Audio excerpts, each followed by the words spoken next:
ये NCERT class 6 गणित प्रकाश के चैप्टर 2 पर बनाए गए वीडियो का 9वां पार्ट है। वीडियो के पिछले पार्ट में हमने जाना था कि प्रोट्रैक्टर से कैसे एंगल मेजर किया जाता है।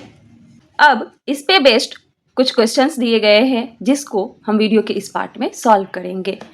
तो पहला क्वेश्चन है, find the degree measures of the following angles using your protractor. Protractor use करके आपको इन सब का एंगल मेजर करना है। तो ये है प्रोट्रैक्टर। इसमें सबसे पहले पहचानेंगे कि प्रोट्रैक्टर का ये सेंटर होता है। तो जिसका भी एंगल निकालना है उसका हम पहले वर्टेक्स देखेंगे। वर्टेक्स कहाँ है? पॉइंट एच पे। ठीक है, इस वर्टेक्स पे प्रोट्रैक्टर का जो सेंटर है उसको हम रखेंगे और ये जो एंगल है इसका एक आर्म जो है वो इसके बेस पे होना चाहिए, यानी कि 0 डिग्री पे होना चाहिए। तो इसको हम सेंटर पे रखते हैं, इसके वर्टेक्स को, और एक आर्म एच जे इसको मैंने रखा बेस पे यानी कि 0 डिग्री पे।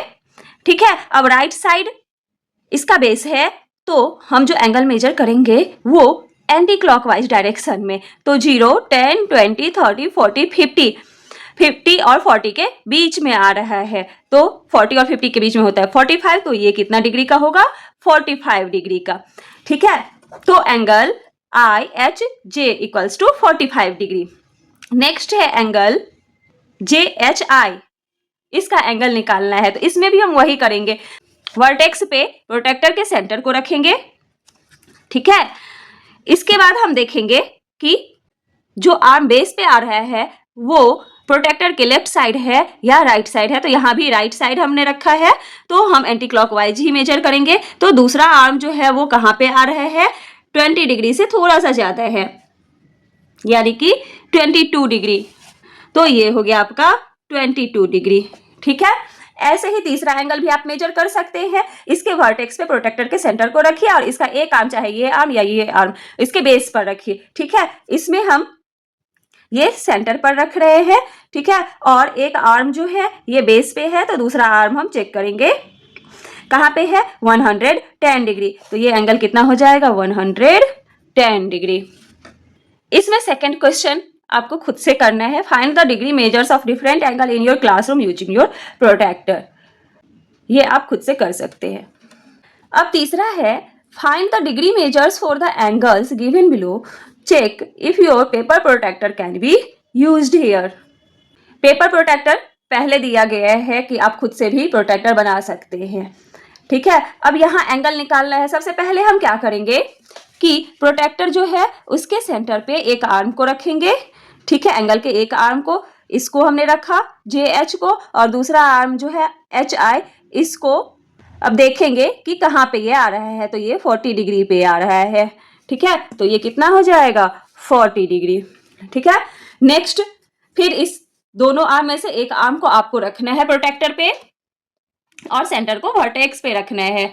ठीक है, अब ये दूसरा आर्म कितने डिग्री पे आ रहा है? 110 से 120 के बीच में, यहाँ पे दैट मीन्स 115 डिग्री। ये कितना हो जाएगा? 115 डिग्री। अब अगला कह रहा है, how can you find the degree measure of the angle given below using a protractor. अब ये थोड़ा सा ट्रिकी है, आपको समझना पड़ेगा। यहाँ पर जो एंगल दिया गया है, पूछ रहा है इसको हम प्रोट्रैक्टर से कैसे मेजर करेंगे। हमारे पास जो प्रोट्रैक्टर है इसमें 180 डिग्री का दिया हुआ है और यहाँ पर कितना दिया हुआ है? 180 से बड़ा। तो सबसे पहले ये जो छोटा वाला एंगल है इसको हम पहले मेजर कर लेते हैं कि कितना है। तो ठीक वैसे ही करेंगे, वर्टेक्स पे आपको सेंटर को बिठाना है, प्रोट्रैक्टर के सेंटर को, और एक आर्म पे इसके बेस को रखना है। हमने ये इस आर्म पे रखा बेस को। दूसरा आर्म कहाँ आ रहा है? दूसरा आ रहा है 100 डिग्री पे, यानी कि ये छोटा एंगल जो है ये 100 डिग्री है। ठीक है, अब छोटा वाला जब 100 डिग्री का हुआ, आपको पता है कि कंप्लीट एंगल जो होता है वो कितने डिग्री का होता है? 360 डिग्री का। ठीक है, अब ये जो कंप्लीट एंगल बनाएगा ये 360 डिग्री का होगा और छोटा वाला एंगल 100 डिग्री दे रखा है आपको निकालना है ये कितना होगा, कितने डिग्री का। तो हम क्या करेंगे, कंप्लीट एंगल में से 360 डिग्री में से ये जो छोटा वाला दे रखा है इसको हम माइनस कर लेंगे। तो कितना आया? 260 डिग्री। तो ये जो बड़ा वाला एंगल है ये कितना डिग्री हो जाएगा? 260 डिग्री। ठीक है, इसमें आपको बड़ा एंगल पता करना था और छोटा वाला दे रखा था, छोटा वाला मेजर करके हम पता कर लिए कि 100 डिग्री है और कंप्लीट एंगल होता है 360 डिग्री। तो 360 से हम अगर इसको माइनस कर दे तो ये एंगल निकल जाएगा। ठीक है, अब आपको ये एंगल मेजर करना है। तो इसमें भी सेम वैसे ही आप क्या कीजिए, वर्टेक्स पे हम ये वाला लाइन जो है इसके बेस पे रख रहे हैं। ठीक है, वर्टेक्स पे सेंटर को रखा और ये वाला जो लाइन है इसको रखा बेस पे। अब इस टाइम क्या है कि प्रोटेक्टर का जो लेफ्ट साइड है बेस का, उधर हमारा आर्म है 0 पे। ठीक है, और जो दूसरा आर्म है उसका हम देखेंगे कि कितने डिग्री पे है। तो ये आर्म जो है ये लेफ्ट साइड है, इसलिए जो आउटर वाला मेजरमेंट दिया हुआ है उसको हम देखेंगे। तो 0 डिग्री यहां से स्टार्ट हो रहे हैं। हम देखेंगे कि ये जो आर्म है ये कहां पे आ रहा है, ये आ रहा है 80 डिग्री पे, क्योंकि इस टाइम हमें क्लॉकवाइज डायरेक्शन में देखना है। ठीक है, जब भी प्रोटेक्टर के लेफ्ट साइड लेफ्ट बेस पे आर्म रहे तो हम बाहर वाले डिग्री को देखते हैं। तो यहाँ पर आउटर वाला जो है वो 80 डिग्री है, तो ये कितना हो जाएगा 80 डिग्री का। ठीक है, ठीक ऐसे ही अब ये वाला भी एंगल हम मेजर कर सकते हैं। इसके वर्टेक्स पे प्रोटेक्टर के सेंटर को रखिए। ठीक है, इसका जो बेस है वो प्रोटेक्टर के राइट साइड आ रहा है, तो राइट साइड आएगा तो हम जो इनर वाला डिग्री लिखा हुआ है उसको देखेंगे। तो दूसरा आर्म जो है वो कहाँ है 120 डिग्री पे, तो ये कितना हो जाएगा 120 डिग्री। अब सी नंबर जो है इसको मेजर कीजिए। इसके वर्टेक्स पे इसके सेंटर को रखेंगे और इंश्योर करेंगे कि एक आर्म जो है वो उसके बेस पे रहे। यहाँ पर भी बेस जो है वो राइट साइड हमने लिया है, तो इनर वाला जो मेजरमेंट है उसको देखेंगे। दूसरा आर्म कहाँ पे है 60 डिग्री पे। ठीक है, तो ये 60 डिग्री हो जाएगा। सेम ऐसे ही यहाँ पर वर्टेक्स जो है यहाँ पर हम इसके सेंटर को रखेंगे, तो सेंटर को रखिए। ठीक है, इसका आर्म जो है एक आर्म वो बेस पे लेफ्ट साइड है, लेफ्ट साइड है तो हम बाहर वाला जो एंगल है उसको देखेंगे। दूसरा आर्म देखिए कहाँ पे आ रहा है 130 डिग्री पे, तो ये कितना डिग्री हो जाएगा 130 डिग्री। ठीक है, अब इसका भी वैसे ही इसके वर्टेक्स पे रखे, तो ये जो एक आर्म है वो बेस पे लेफ्ट साइड है, तो फिर बाहर वाला ही आपको देखना है। दूसरा आर्म कहाँ पे है 130 डिग्री, तो ये कितना हो जाएगा 130 डिग्री। ठीक है, और ये जो लास्ट वाला है इसका भी वैसे ही देखेंगे। वर्टेक्स पे आप सेंटर को रखिए, एक आर्म यहाँ पे राइट साइड आ रहा है। राइट साइड कहने का मतलब कि हम अंदर वाला मेजरमेंट देखेंगे, तो दूसरा आर्म कहाँ आ रहा है 60 डिग्री पे, तो कितना हो जाएगा 60 डिग्री। ठीक है, अब अगला क्वेश्चन है find the degree measures of angle B X E, angle C X E, angle A X B, angle B X E. यहाँ पर प्रोटेक्टर ऑलरेडी आपको दे रखा है। ठीक है, तो बी एक्स ई कितना हो जाएगा बी एक्स ई। यहाँ पर एक जो आर्म है वो बेस पे दिया हुआ है। ठीक है, और दूसरा आर्म हमें देखना है, और ये बेस पर जो आर्म दिया हुआ है वो राइट साइड है, तो आपको कहाँ से देखना है जो अंदर वाला मेजरमेंट दिया हुआ है। ठीक है, राइट साइड होता है तो हम एंटी क्लॉकवाइज जाते हैं, तो कहाँ पे ये हो जाएगा 115 डिग्री। तो एंगल बी एक्स ई जो है ये 115 डिग्री है।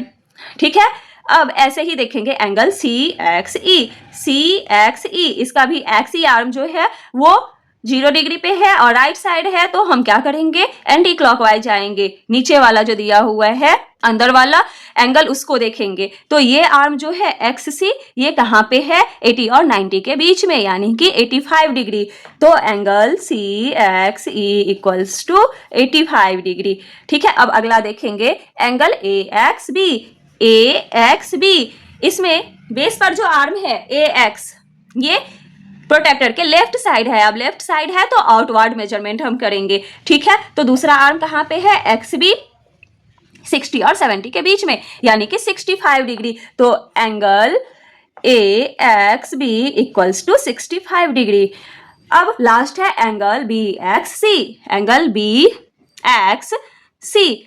इसमें हम क्या करेंगे तो सब्सट्रैक्शन मेथड से निकालेंगे। देखेंगे कि बी एक्स कहाँ है। अब इसमें आप इनवर्ड भी ले सकते हैं या फिर आउटवर्ड भी ले सकते हैं। ठीक है, हम आउटवर्ड ही लेते हैं, तो बी एक्स आर्म जो है वो 65 डिग्री पे है और सी एक्स जो है वो 95 डिग्री पे है।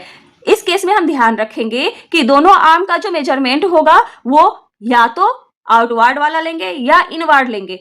अभी हमने आउटवर्ड लिया है तो दोनों आर्म के लिए आउटवर्ड ही मेजरमेंट होगा। ठीक है, तो बी एक्स कहाँ है 65 डिग्री पे और ए एक्स कहाँ पे है, ए एक्स कहाँ पे है 95 डिग्री पे। अब इन दोनों को हम सब्सट्रैक्ट कर लेंगे, तो angle B X C equals to 95 degree minus 65 degree कितना हो जाएगा 30 डिग्री। ठीक है, तो angle B X C equals to 30 degree. Next question जो है 7 number, find the degree measure of angle P Q R, angle P Q S, angle P Q T. ये question हम वीडियो के अगले पार्ट में करेंगे।